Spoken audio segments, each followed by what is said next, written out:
Hi guys, Tammy Knight here from Region 15, and I just wanted to check in with you guys and make sure that you have the latest information. So I'm going to do a quick video where I look at the FAQ documents that TEA has put out recently on federal programs related to the COVID outbreak.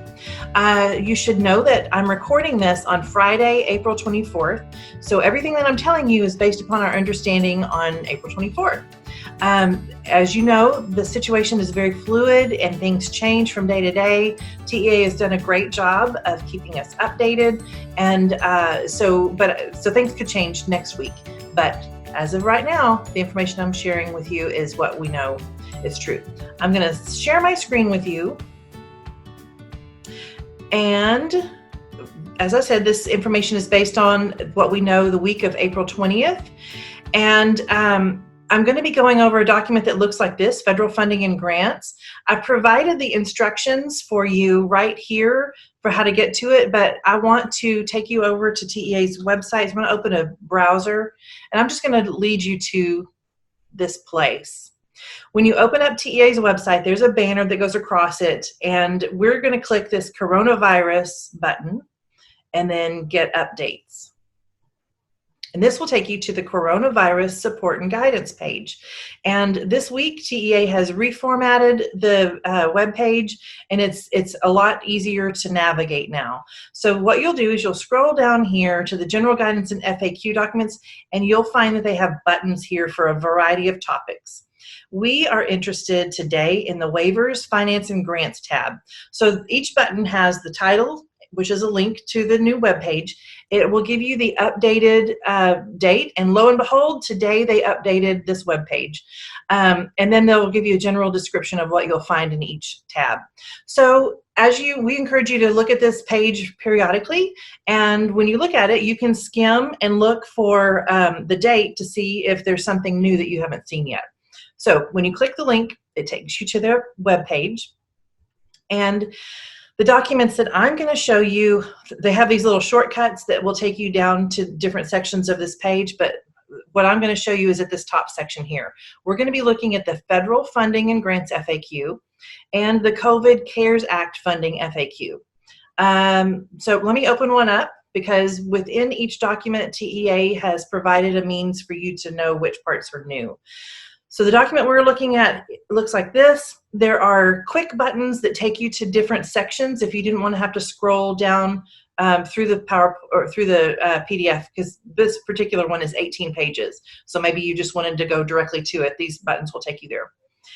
Over in the margins, TEA is putting a little yellow text box next to the questions that have been updated. So each time there's an update, you can quickly skim and see what's new.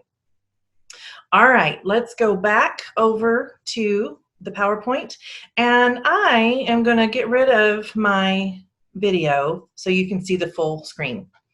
All right, so again, here's how you get to it. This is the document that we're looking at.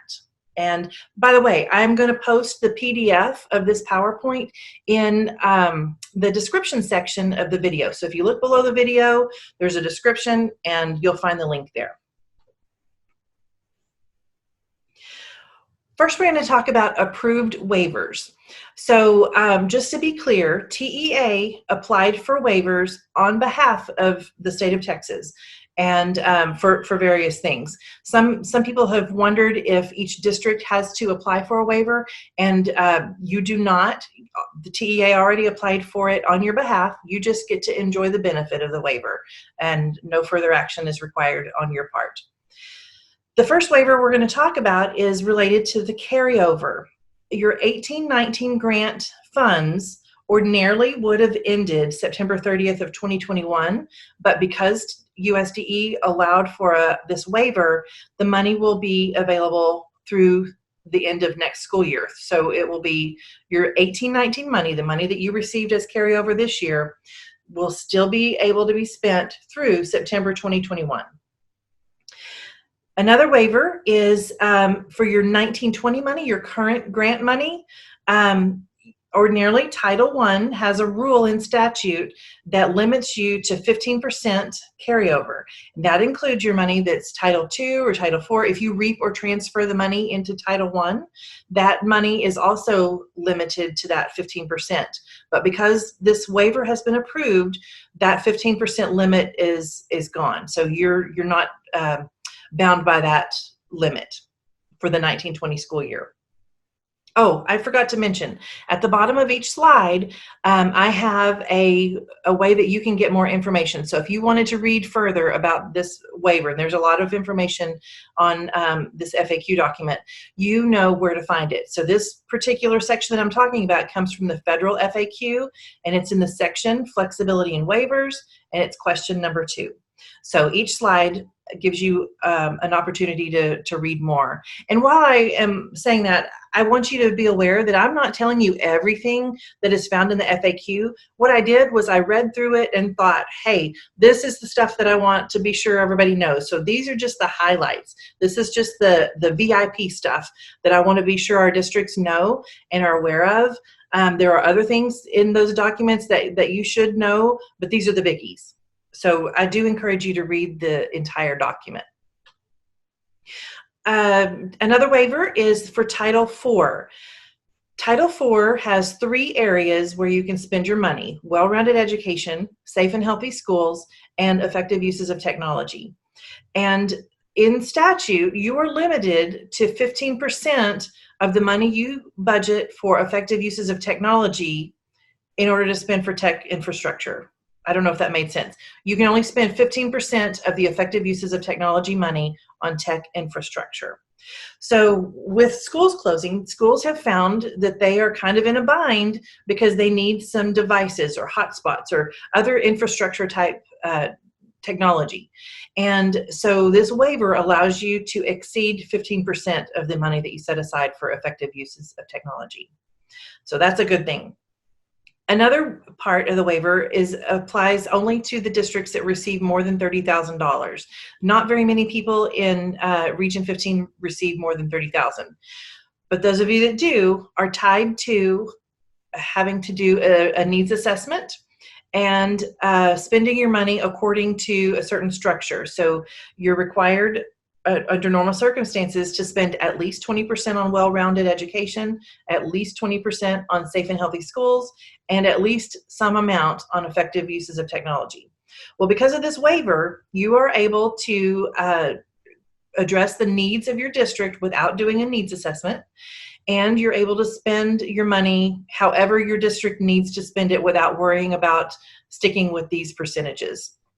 So that gives you some added flexibility there. TEA has requested some waivers, and we don't have responses yet. So I want to be clear that this slide here is up in the air. These are not a done deal. The first one is related to your 1920 money, your current money. If you wanted to extend that money an extra year, TEA has already said no. They are not going to consider that at this time. And the reason for that is your 1920 money is already available until September of 2021. So you already have quite a bit of time to spend that money. So at this time, it's not really a need for that waiver to be approved. So that's already something that we know is off the table. But they've requested a waiver to extend the liquidation period, and that means that you have more time. If this is approved, you would have more time to receive the goods and services that you've ordered.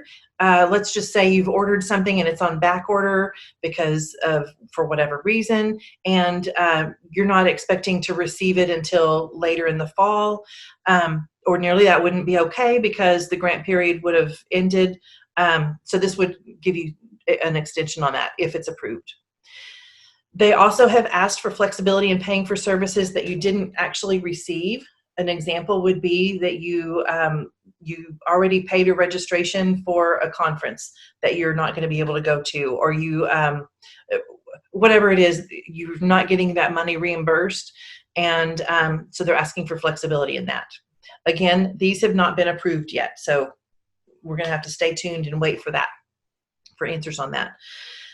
Let's talk about Edgar. At this time, there is no flexibility on Edgar. You are still expected to keep close to those policies and procedures that you have written on how you're going to spend your federal money. But TEA does encourage you to take advantage of what flexibility you do have. So if your local policy allows you to use micro purchases, then they encourage you to do so if that will help expedite getting the goods and services that you need. They also suggest that maybe an internet search can take the place of your formal quotes. You're going to have to look at your local policies and go along with that, but take advantage of that if you have that opportunity. Let's look at your 1920 grants. So we're talking about the current year grants. This school closure has changed, it's changed everything. And so it could be that you're not spending your money the way that you originally planned on spending it when you did your application months ago. It is allowed, obviously, for you to amend the application. If you need to amend the deadline is, where do we go? The deadline is June 2nd, but it could be that you don't need an amendment. Remember that you're allowed to move up to 25% cumulative between open budget lines without doing an amendment. So in your local books, you can move up to 25% between your lines as long as those lines are open and you don't exceed that 25% of the total grant amount. If you're not sure if you need to do an amendment, check with us, Martha or myself, and we would be glad to help you, or you could refer to this when to amend document and determine that on your own. The Perkins program is not my area, but I did want to make sure that you are aware of this issue. Tracy Terrell handles the Perkins grant, so ask her for details on this. But some districts may have found it difficult to spend their Perkins money with schools being closed, and it's hard to get shipments of things. Things are on back order, and ordering things has been difficult. So TEA is hoping to get a waiver on this, but that waiver would require congressional action. And the understanding is that that is being considered at this time. But for right now, you're still expected to get that money spent within this current school year. All right, we'll talk about the 2021 grants now. We're looking at next year. People have asked, is our money going to be cut or increased or changed in some way? And TEA says that no, there are no changes due to COVID. And the reason for that is this was approved already before COVID happened. The budget was already approved at the federal level for how much each program was going to get, and COVID has not changed that. So you're expected to get about the same amount of money for all of the ESSA programs except for the migrant program.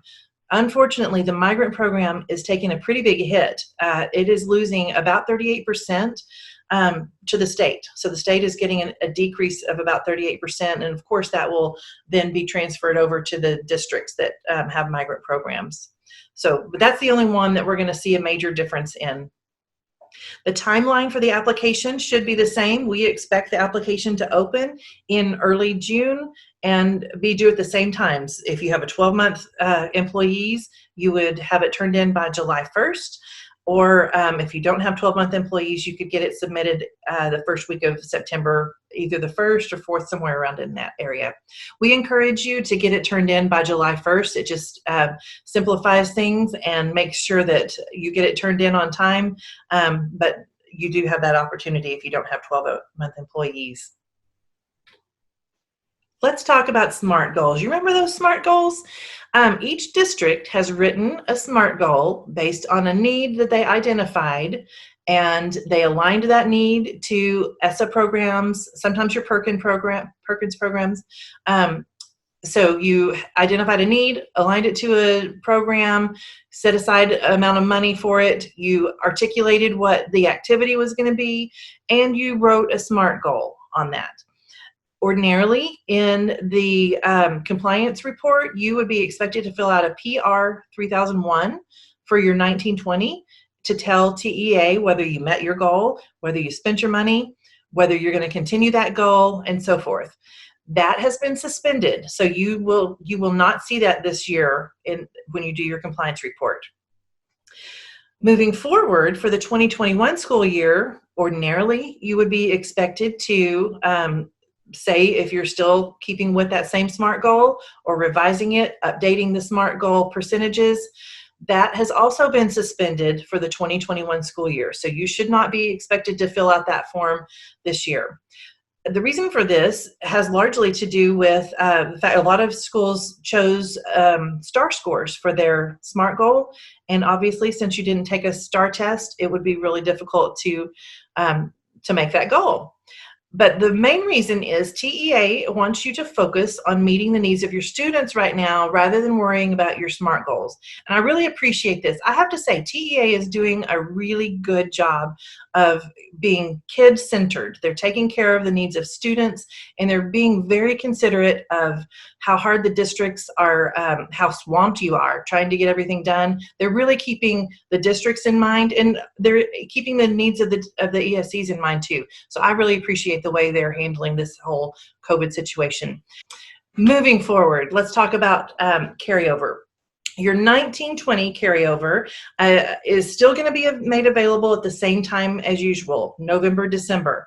The reason for that is you have your money until the end of September, and then you do your final expenditure report in October, and at that time, that's when TEA will calculate your carryover.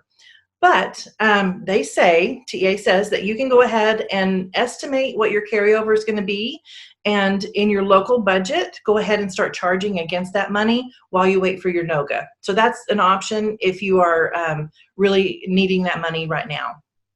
As a reminder, that Title I carryover has been waived, so you're able to carry over more than 15%, and your 18-19 money will be extended through 2021.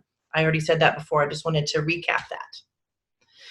Documentation is so important right now. It's always important, but in this situation, we would have made sure that you're keeping track of everything because we're kind of in a crisis mode and it's easy to forget the details. So it's important that you write everything down. Let's first talk about time and effort. You're expected to continue doing time and effort as always. So if your employees do a monthly PAR, personnel activity report, they should be doing that monthly. If you do a semi-annual certification, you would do that at the end of each semi-annual period. If your job duties have changed or the funding percentages, be sure that you remember to update that as you go along. Don't forget to update those things. Extra duty pay, and some examples are tutors. Some of our districts hire tutors to work in the schools or whatever your extra duty pay is. Some, if you have private nonprofit services that you're providing, you need to worry about how you're going to document that. They say that you're going to maintain the same documentation if possible. So that gets complicated when you need to have, or if you ordinarily are doing a sign-in sheet for a tutoring session to keep track of what students are attending the tutoring sessions. That's going to be difficult to do in a virtual learning situation.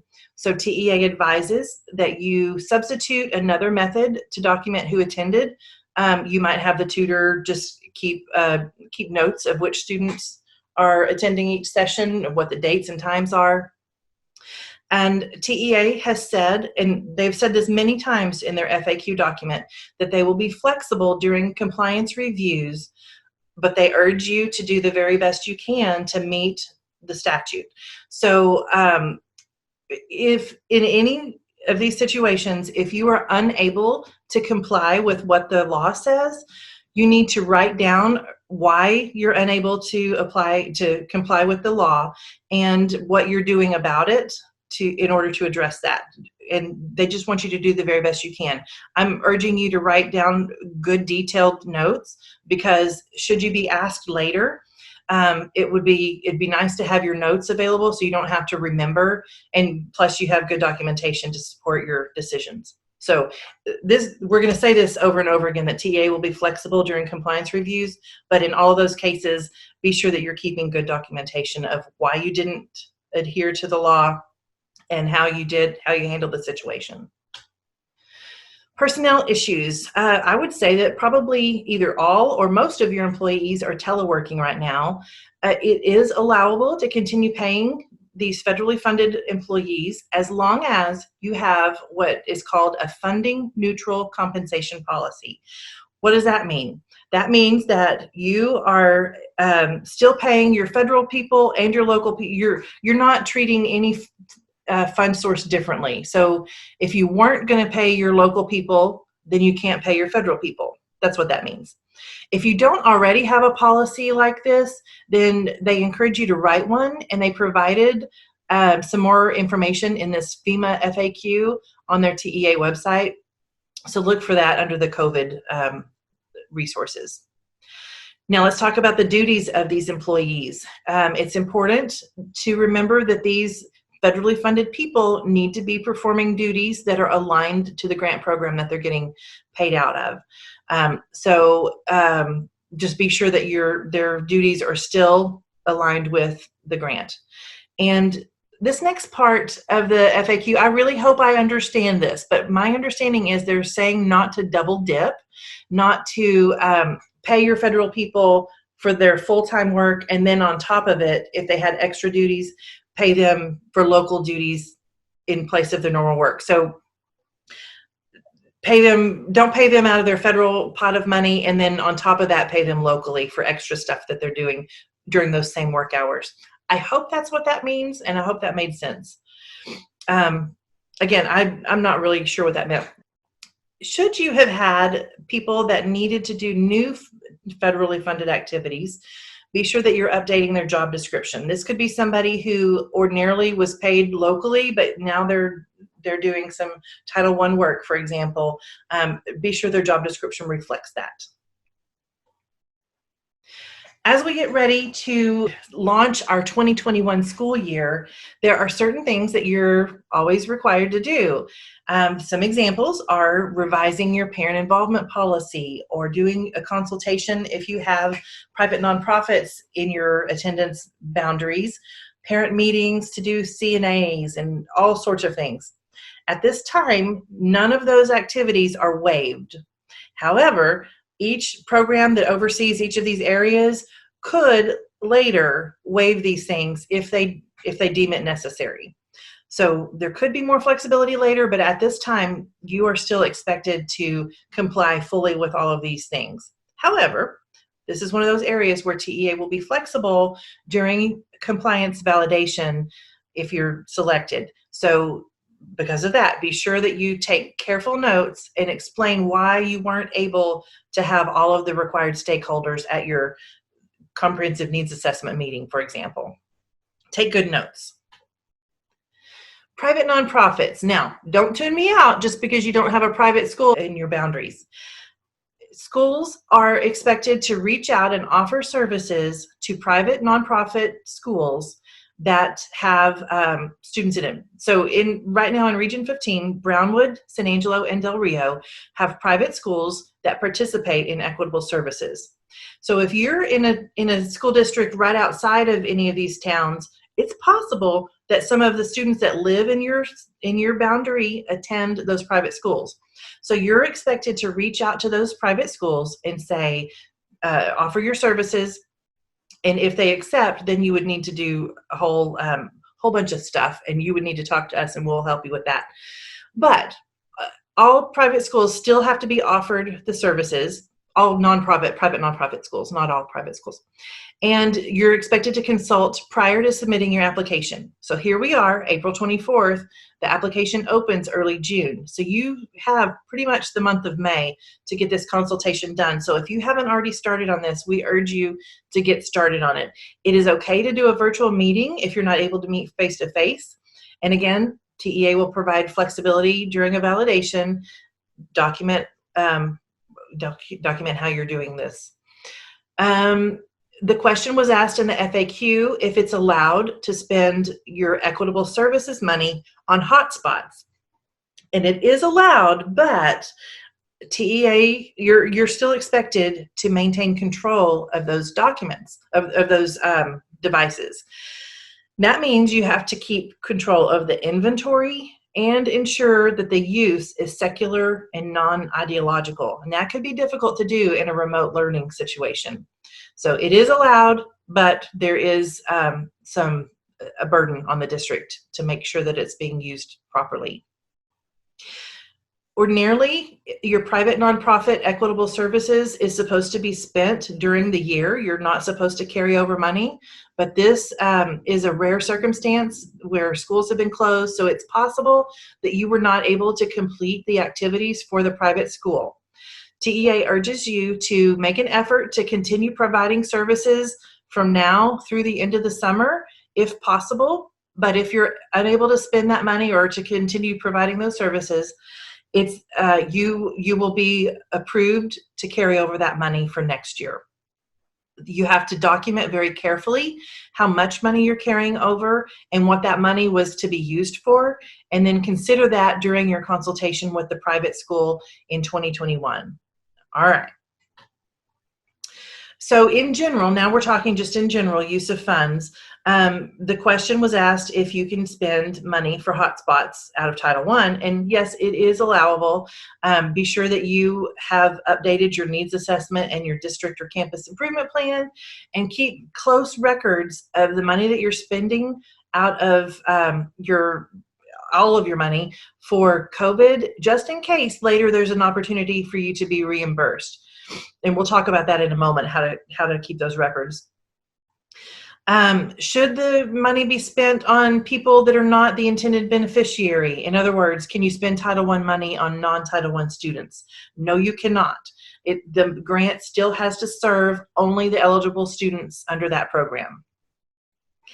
This next question was in the FAQ, but I'm not really sure how it is a COVID-related question. But the question was, can you spend Title I money to provide teacher certification for paraprofessionals, to help a para become a teacher? And it is allowable under Title I, but you have to remember that Title I is a campus-based program, so the money is intended to be spent at the campus level. And this situation would be a district reservation, and you're discouraged to reserve excessive amounts of money at the district level. So keep that in mind. And just in general, USDE has not waived the programmatic uses of funds, so you're still expected to spend your money the way the statute says that it's to be spent. So none of that has been waived. All right, we're going to move into some uncharted waters for me. This part I'm not very comfortable with, but I'm going to try. Here is where you can access this FAQ document, or you can click here. This is what the document looks like. It was, this doesn't say, I guess April 24th. I don't know. I guess it was late, most recently updated April 24th. So the bottom line is we don't have a whole lot of information about this. A lot of the questions that are posted in the FAQ give a guess, but really we're waiting for additional guidance. The question was asked, will there be pre-award? At this time, it's unknown for sure if there will be, but TEA expects that yes, there will be, and it would probably be the date in March where the president declared a disaster, at least that date. It could be before that. But at this time, it's not known. Private nonprofit schools are entitled to an equitable portion, but we don't know what that's going to look like. That guidance hasn't come out yet. Here we go, documentation. As always, documentation is important, but in this situation, I can't overemphasize how important it is to have good documentation. We expect that this CARES Act will filter down to the district level, and when it does, it will be Fund 266. TEA wants you to use the appropriate PIC code that aligns to the activity that you use the money for, but if there isn't a PIC code that directly ties to it, they say to use PIC 99. They want you to use a local option code to keep track of it, and the example that they gave here is this code here, and the V stands for coronavirus. I don't know that you have to do it this way. This is just an example that they gave. They just are encouraging you to do this to make it easier on you later if you are asked to provide reports of how much money you spent on the coronavirus. And then justification for the activities. At a minimum, you need to provide justification for why you needed the expenditure, why did federal money have to pay for it, and how is it related to the COVID virus. If you were to open up that FAQ document that I showed you a moment ago, there are some charts toward the end that provides some sample documentation. So you might want to take a look at that. But this is really out of my territory. If you have a lot of questions on this, we encourage you to ask our financial services people, Henry Gearing's department. I'm a programmatic person, so I focus on the program side, and she focuses on the business side. Last, I wanted to make sure that everybody's aware of this instructional continuity grant.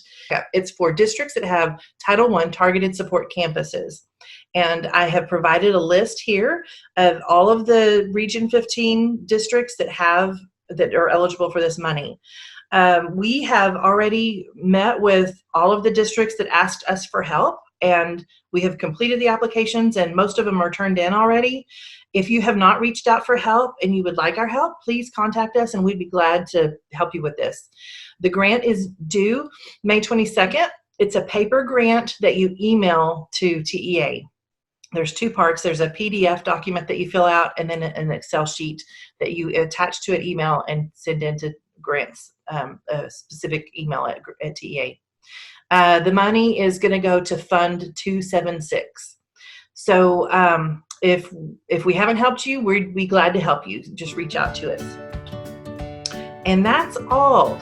I want to let you know that we are here, even though we're working from home, we are still eager to help you. Our phone numbers work. If you call our phone numbers, they are forwarded to our cell phones. You can email us anytime. Martha and I are eager to help you with anything related to ESSA that we can help you with. And so please don't be shy. Reach out to us for help. We look forward to someday getting to see you again, and we hope that you're taking good care of yourselves. Thanks for taking part in this, and let us know how we can help you.